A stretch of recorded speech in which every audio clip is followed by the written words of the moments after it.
अब इस प्रश्न को देखो आप।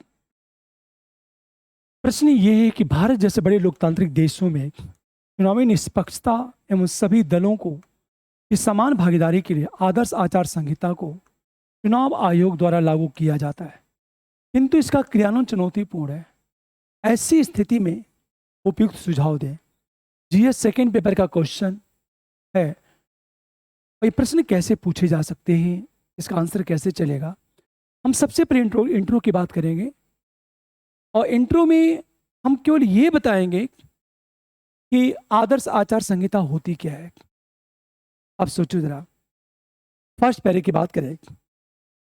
हम जब इंट्रो की बात करेंगे तो सबसे पहले लिखेंगे आदर्श आचार संहिता चुनाव आयोग द्वारा। फर्स्ट पैरे में आदर्श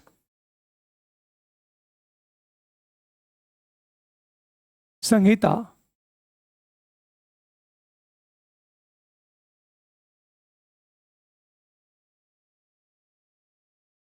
चुनाव आयोग द्वारा राजनीतिक दलों उम्मीदवारों के लिए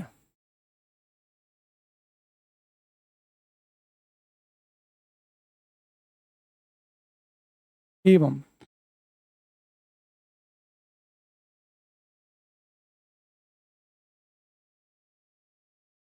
राजनीतिक दलों उम्मीदवारों के लिए उनके चुनाव प्रचार में मर्यादा बनाए रखने के लिए उनके चुनाव प्रचार में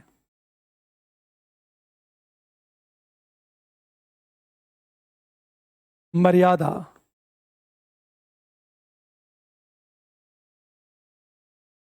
बनाए रखने के लिए बनाए रखने के लिए जारी दिशा निर्देशों का एक समूह है।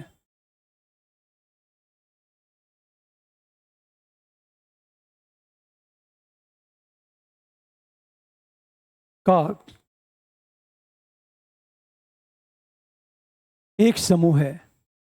अब एक चीज ध्यान दो, प्रश्न ये है कि बड़े लोकतांत्रिक देशों में चुनावी निष्पक्षता एवं सभी दलों की समान भागीदारी के लिए आदर्श आचार संहिता को चुनाव आयोग द्वारा लागू किया जाता है,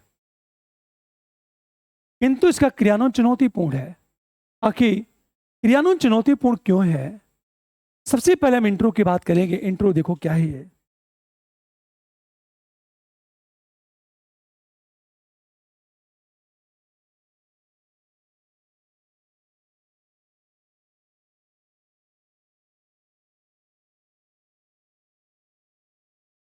देखो आप,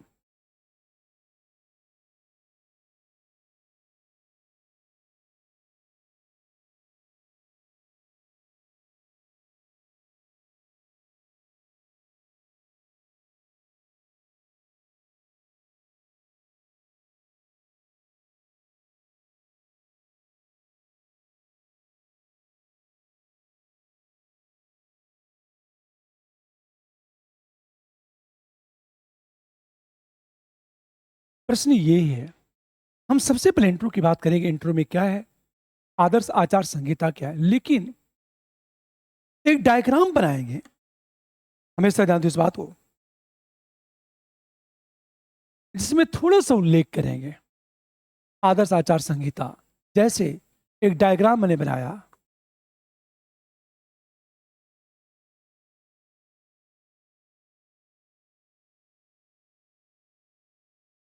और रफली दो तीन पॉइंट का उल्लेख करेंगे। निजी जीवन की आलोचना से बचना, जीवन की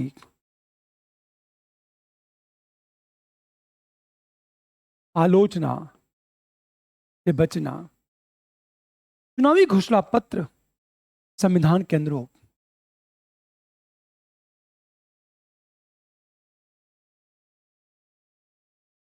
पत्र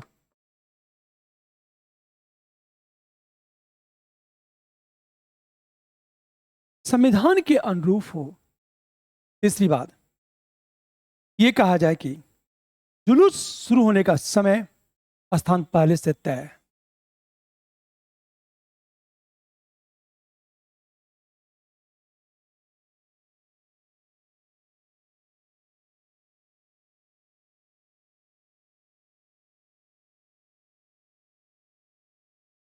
पहले से तय। ये कुछ आदर्श आचार संहिता है। तैनात अधिकारियों को सहयोग।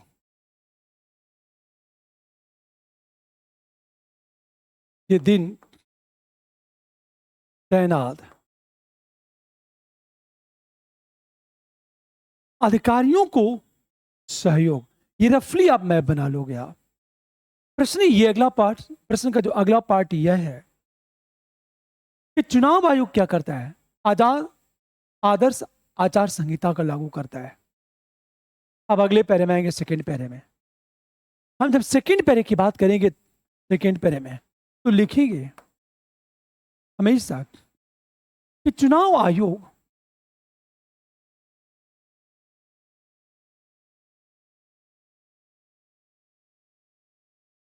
चुनाव की निष्पक्षता के लिए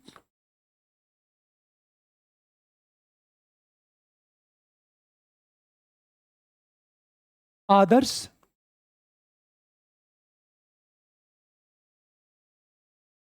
आचार संहिता लागू करता है।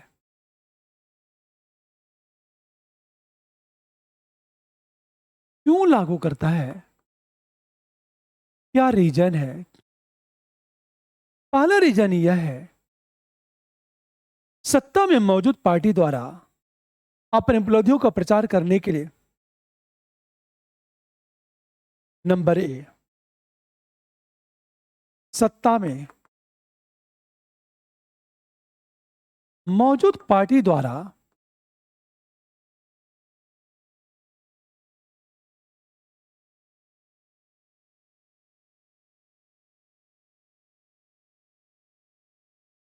अपने उपलब्धियों का प्रचार करने के लिए सरकारी मशीनरी के उपयोग पर प्रतिबंध लगाकर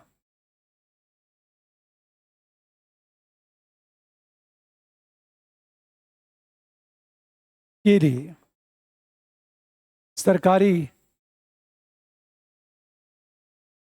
मशीनरी के उपयोग पर प्रतिबंध लगाकर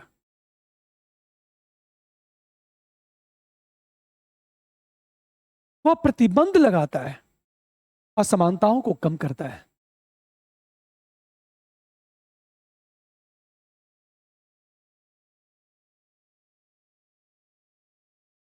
पहला पॉइंट, वो लागू क्यों करता है? हमेशा दलों उम्मीदवारों को किसी ऐसी गतिविधि में शामिल होने से प्रतिबंधित करना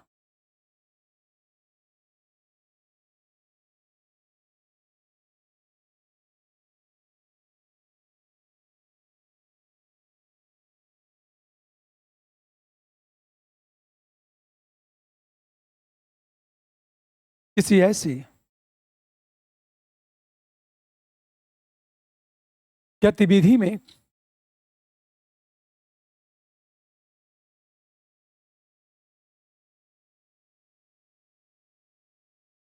प्रतिबंध लगाकर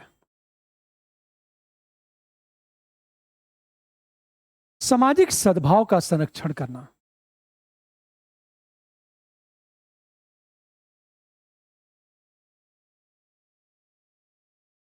ये इसका पर्पज है। ये तीसरी चीज, अपने चुनावी वादे के औचित्य को प्रतिबिंबित करने के लिए नंबर सी, अपने चुनावी वादे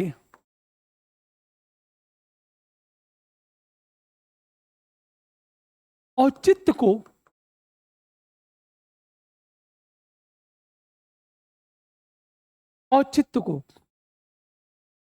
प्रतिबिंबित करने के लिए राजनीतिक दलों की ओर से पारदर्शिता,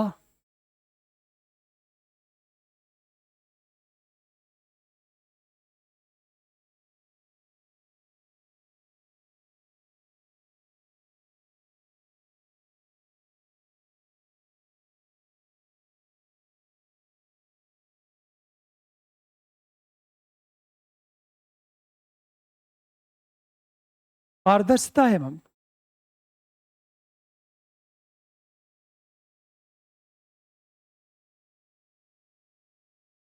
जवाबदेहिता को सुनिश्चित करना।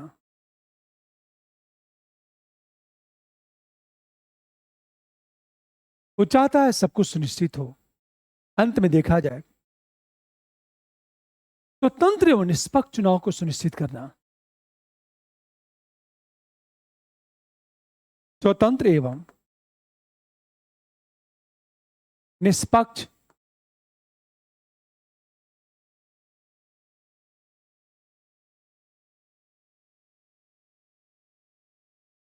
ये आखिर क्यों लागू करता है? चुनाव आयोग इसलिए लागू करता है ताकि मशीनरी का दुरुपयोग ना हो, हरी बातें सामाजिक सद्भाव का संरक्षण हो। 3, पारदर्शिता जवाबदेहिता सुनिश्चित। और चौथी बात, स्वतंत्र निष्पक्ष चुनाव को सुनिश्चित करना। अब हम आएंगे थर्ड पैरे में। इसके सामने चुनौतियां क्या है? हम जब थर्ड पैरे की बात करेंगे, किंतु आदर्श आचार संहिता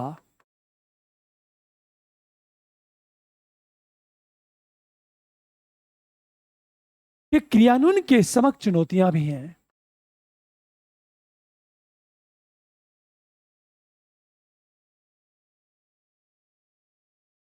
जैसे हम जैसे की बात करेंगे, पहली चुनौती क्या है? चुनाव आयोग की नैतिक मंजूरी। यह चुनाव आयोग की नैतिक मंजूरी है। देखिए, कानूनी समर्थन का अभाव में यह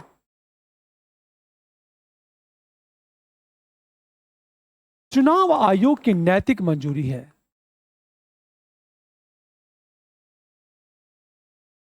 नैतिक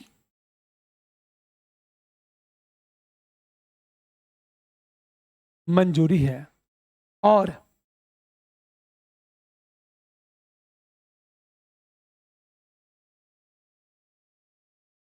कानूनी समर्थन का अभाव है।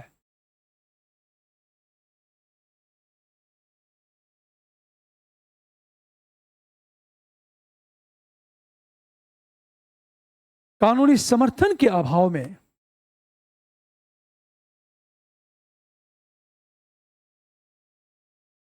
आचार संहिता का उल्लंघन।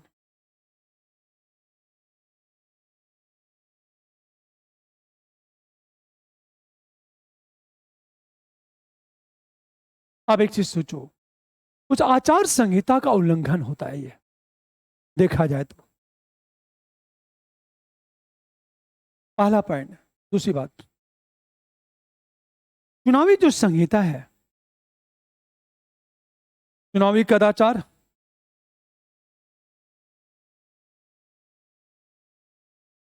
ये कहा जाए, चुनावी जो संहिता, चुनावी कदाचार, जैसे नफरत भरे भाषण, नंबर बी। तो चुनावी संहिता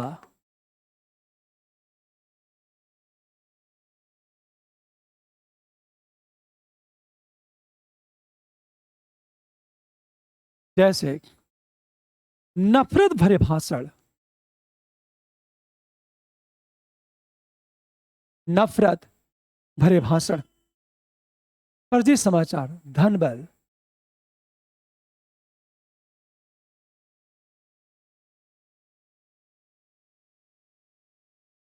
धन बल,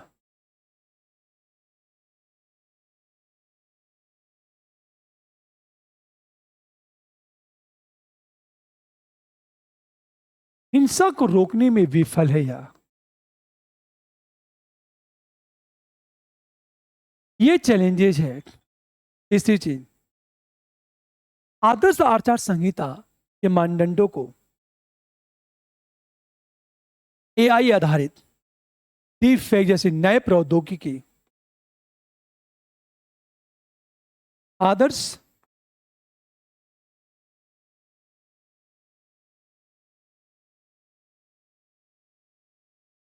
मानदंडों को एआई आधारित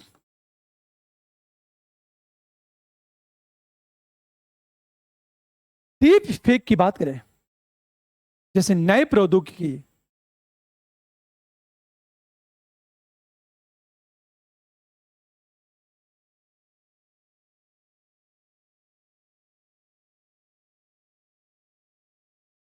एवं सोशल मीडिया प्लेटफॉर्म के द्वारा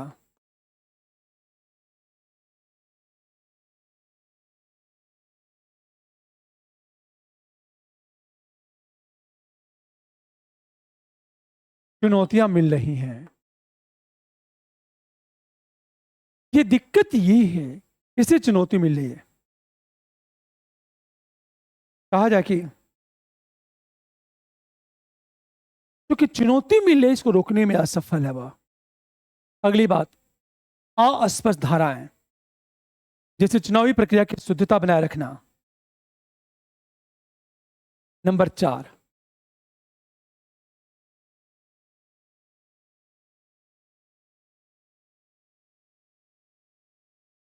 अस्पष्ट धाराएं, जैसे चुनावी प्रक्रिया की शुद्धता बनाए रखना व्यक्तिगत परक है।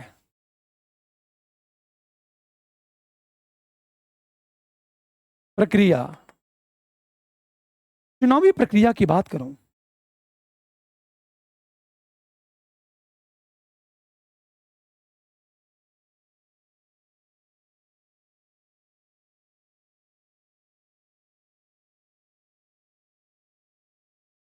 रखना,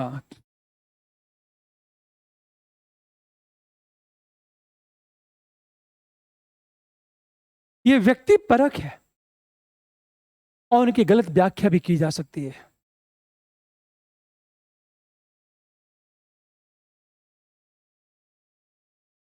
गलत व्याख्या भी की जा सकती है। यह चैलेंजेज है। अगली चीज, पार्टियों और सरकारों द्वारा एमसीसी को सहयोग न मिलना।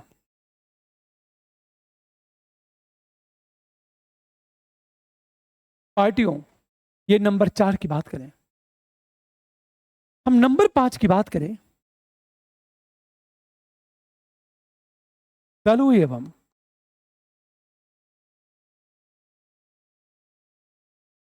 सरकारों द्वारा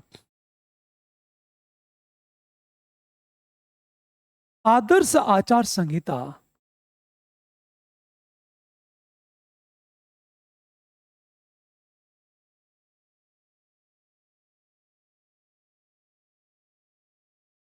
को सहयोग न मिलना,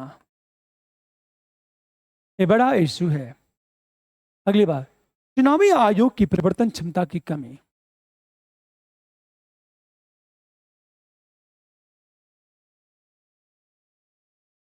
कि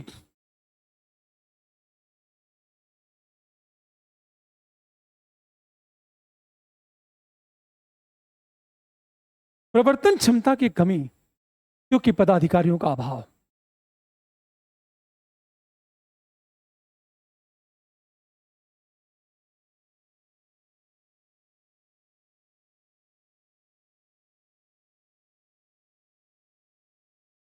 अगली चीज बात करें, आदर्श आचार संहिता को शीघ्र लागू करने के लिए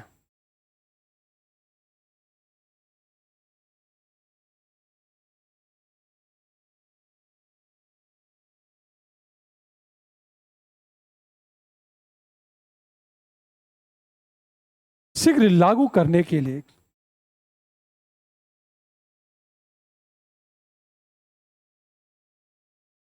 कभी कभी चुनाव आयोग की आलोचना,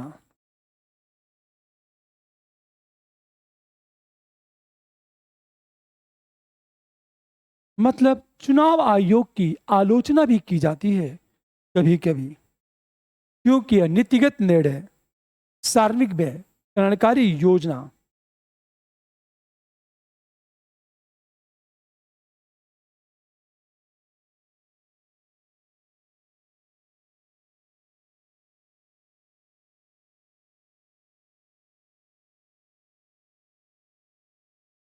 सार्वजनिक व्यय,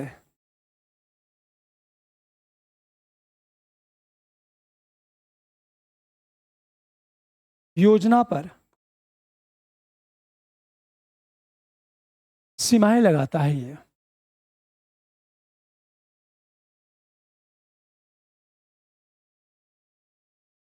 अब सोचो आप, ये नंबर 7 की बात करें हम लोग, मतलब क्या चैलेंजेस है, और अंत में देखा जाए जागरूकता और अनुपालन की कमी।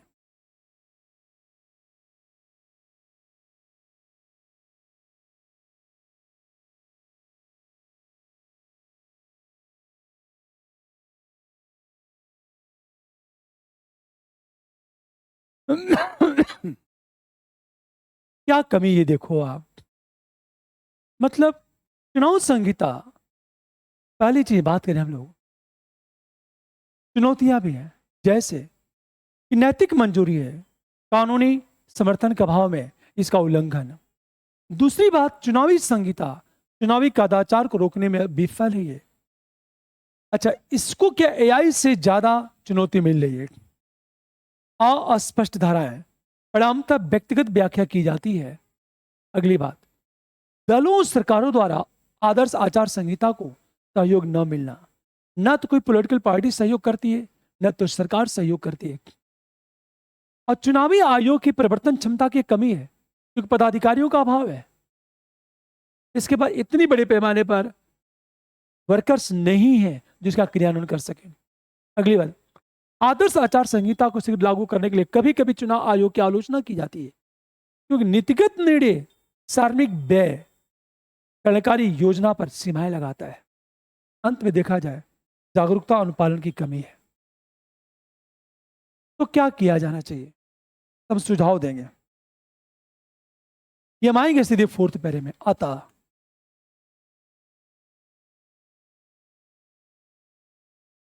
निष्पक्ष एवं स्वतंत्र चुनाव के लिए आदर्श आचार संहिता का क्रियान्वयन आवश्यक है।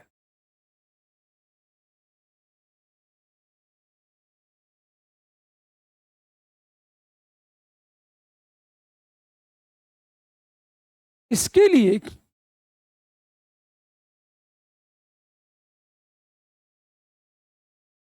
निम्न कदम उठाया जाना चाहिए।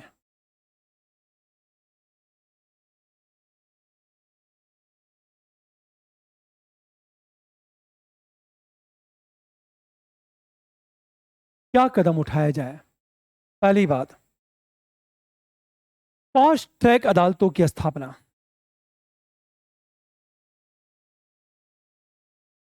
ताकि विवादों का तत्काल समाधान हो। फास्ट ट्रैक अदालतों की स्थापना, ताकि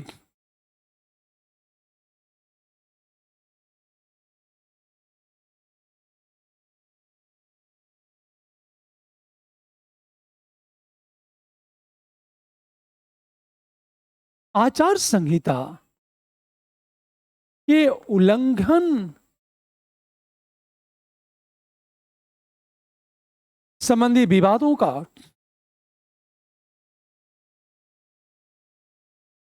तुरंत समाधान हो। पहली बात फास्ट ट्रैक। दूसरी चीज, इसे वैधानिक समर्थन प्राप्त प्रदान करने की आवश्यकता है। वैधानिक समर्थन प्रदान करने की चुनावी सुधारों पर नंबर 2,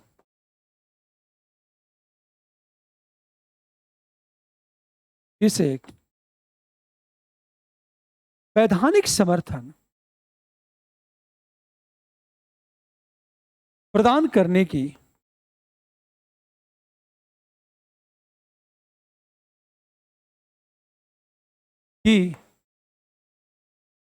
अस्थायी समिति के सुझाव पर विचार विमर्श,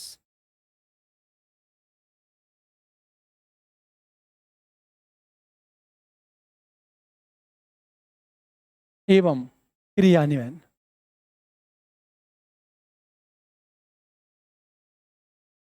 वैधानिक समर्थन तो दो ही, आप विचार भी करो, क्रियान्वयन भी करो। तीसरी चीज, चुनाव आयोग को सभी दलों उम्मीदवारों के बीच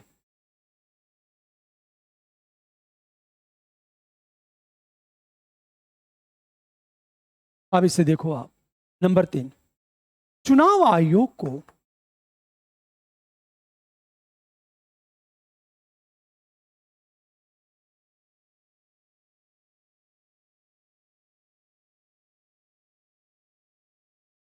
सभी दलों उम्मीदवारों के बीच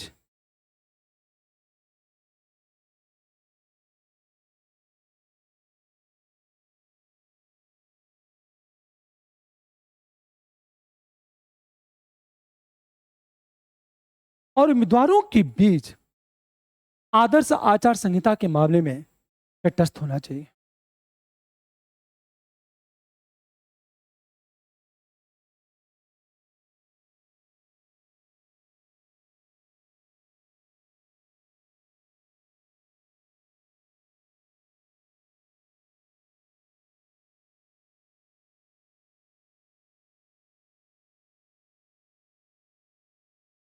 और एक सबसे बड़ी चीज तो यह है, नई प्रौद्योगिकी के दुरुपयोग को मुकाबला करने के लिए एमसीसी में बदलाव। नई प्रौद्योगिकी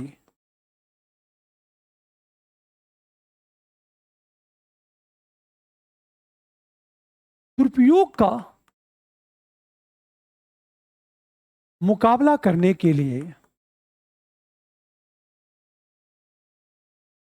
आदर्श आचार संहिता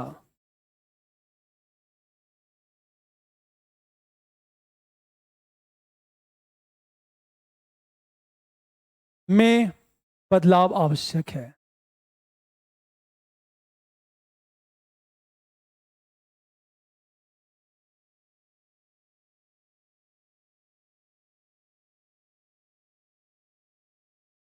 तथा जागरूकता कार्यक्रम का संचालन होना चाहिए। यह सुझाव है। यह सुझाव के बाद अंत में निष्कर्ष की बात करेंगे। करने के बाद क्या किया जाना चाहिए, ये करने के बाद अंत में हम सुझाव की बात करेंगे। और सुझाव में इतनी बातें, अतः निष्पक्ष चुनाव तथा मजबूत लोकतंत्र के लिए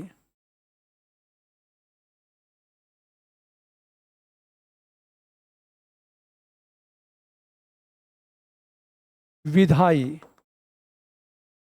न्यायिक एवं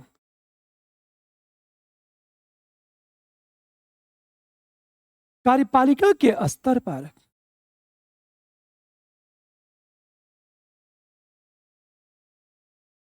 ईमानदार प्रयास की आवश्यकता है।